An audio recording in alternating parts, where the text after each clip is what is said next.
এখন আপনারা যে মামুনকে দেখতে পাচ্ছেন, আমি খুব গর্ব নিয়ে বলতে পারি যে এই মামুনকে আমি ক্রিয়েট করেছি। মামুনের সোশ্যাল মিডিয়াতে তার ফেস ভ্যালু একটা ছিল কিন্তু সেটা এই স্টেজে ছিল না। সেটা যেই স্টেজে ছিল সেটা সবাই জানে। রাস্তাঘাটে মার খাইতো, কোন জায়গায় মার খেতো না, রাস্তাঘাটে গিয়ে ও বলে তো যে লায়লার জন্য সম্মানহানি হয়েছে।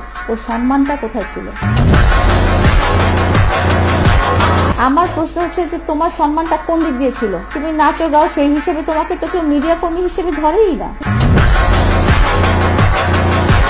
মেইন মিডিয়া কর্মী না, তুমি লাইকিতে নাচো গাও, সেই হিসেবে তুমি যখনই রাস্তায় বের হও তোমার লোকজন পিটাইতে আসে,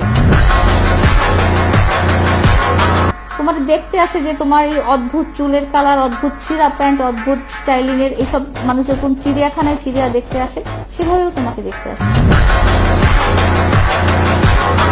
এটাকে তুমি যদি বলো যে সম্মান, তাহলে আমার সম্মানের সংজ্ঞাটাই তাহলে ভুল।